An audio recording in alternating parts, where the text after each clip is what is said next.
So, as a lot of you guys are aware because you've watched my videos before on Dungeons and Dragons, Dungeons and Dragons is definitely going down the woke rabbit hole, and it has been trying to kind of reset a lot of things within its lore that they consider to be problematic for a lot of modern day audiences. And ultimately, it's just a joke because nobody looks at Dungeons and Dragons and tries to find racism other than woke liberals who are trying to find racism in literally everything. And that's who this company is trying to pander to. So it says from bounding into comics, Dungeons and Dragons to replace inherently racist half species system with new children of different humanoid kinds mechanic. So apparently, it's inherently racist to consider something a half species.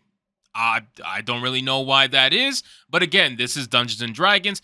They're not exactly trying to make the most sense. They're just trying to pander to certain communities without fully thinking it through, so to speak. So let's see what this article from Bounding into Comics has to say. So it says, following the uproar sparked by the publisher's recent declaration that they would be moving to eliminate the inherently racist concept of half species from Dungeons and Dragons, Wizards of the Coast has clarified that they are not wholesale removing a player's ability to play a mixed species character, but rather, at least at current, planning to replace it with a new children of different humanoid kind mechanic. God, Jesus. Why? Why? That is such a, that is such a tongue, why do you have to have such a long phrase to explain something that was so much easier before? Do you think this phrase makes people feel any better than just saying something is a mixed species? Like, you have mixed species and then you have children of different humanoid kinds. Like, what the fuck? That is ridiculous to me, dude. Like, oh my God, man. I cannot believe that some people have so much free time in their lives that they can look at this stuff and say, oh yeah, this is offensive. We need to change it to something 3 times as hard to say just because we're trying to make people feel better about themselves, because clearly Dungeons and Dragons is out here hurting feelings, apparently.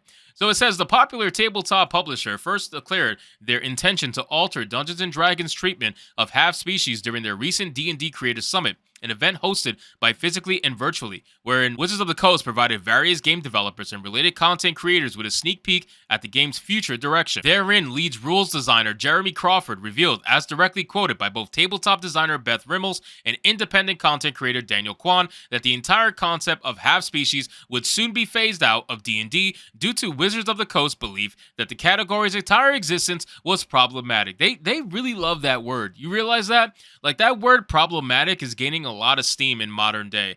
Problematic is just their excuse or their means of trying to say something is very inconvenient, so they want to try to change it. And again, I don't know what's so inconvenient about calling something a half species when you're basically saying the same thing just by adding 4 or 5 more words into the sentence. It doesn't make the meaning any different. All it does is make it sound nicer, and that's what they're trying to do. So they're perfectly okay with being racist as long as they're not called out on it because they said it in a nice way. It's very strange. It says, frankly, we are not comfortable and haven't been for years with any of the options that start with half, Crawford explained. The half construction is inherently racist, so we simply aren't going to include it in the new player's handbook. Jesus Christ. I can't, man. I can't with these people. How do these people sleep? You know, like, how, if they are so inherently scared of every little thing and everything someone can say about fake characters, by the way, fake characters who they say don't matter, right? Like, anytime you try to criticize woke changes to known IPs, what is the first thing they say? They say these characters are fake and it doesn't matter. Now, all of a sudden, it matters? All of a sudden, it matters what you say or how you classify a fake character?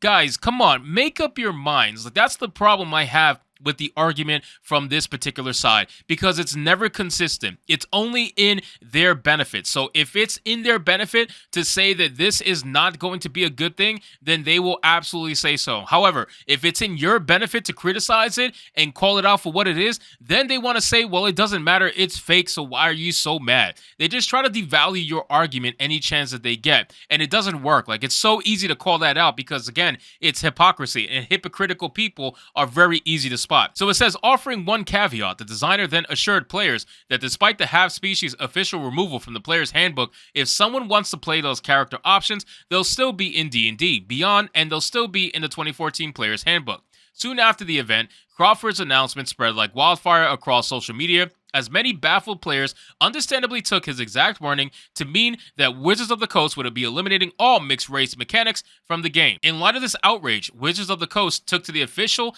D&D Beyond Twitter account on April 6th to clarify that options for creating characters descended from more than one species are not being removed from Dungeons & Dragons, but rather being replaced with a new set of proposed adjustments to characters' origins. The currently being tested adjustments, as seen in the publisher's official materials, will apparently see the existence of half-species replaced with a new system known as children of different humanoid kinds.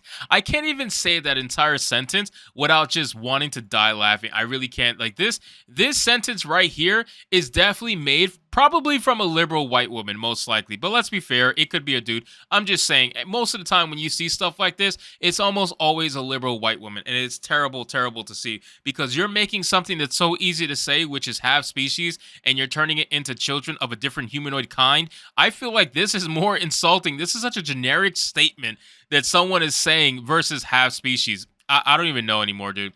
Per this new system, rather than creating characters whose mixed race's lineage grants them some unique appearances, traits, and abilities, players will now simply base their character stats on only one of their parent races, with the only elements actually affected by a character being biracial are their appearances and natural lifespans.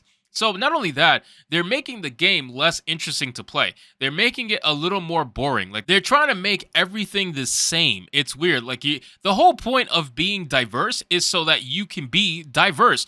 It's not to have the same rule of thought. It's not to have the same perks or anything. Everybody's diverse for a reason. So why are you then removing what makes everybody different and trying to make it so simplistic to the point where now the only thing that's different is their appearance and natural lifespans, and now they don't gain any specific benefits according to their biracialness? Like, it just doesn't make any sense to me. It says, if you'd like to play the child of such a wondrous pairing, choose 2 race options that are humanoid to represent your parents. Reads the current rule set. Then determine which of those race options provides your game traits, size, speed, and special traits. You can then mix and match visual characteristics. Finally, determine the average of 2 options, lifespan traits, to figure out how long your character might live. Concludes the very basic instructions for Wizards of the Coast's new system. Notably, despite taking the time to offer this clarification on D&D's new rules, Wizards of the Coast yet to offer any reasoning as to why the concept of half-species is, as Crawford claims, inherently racist. Well, that's the problem. They're never going to be able to actually tell you why it's inherently racist,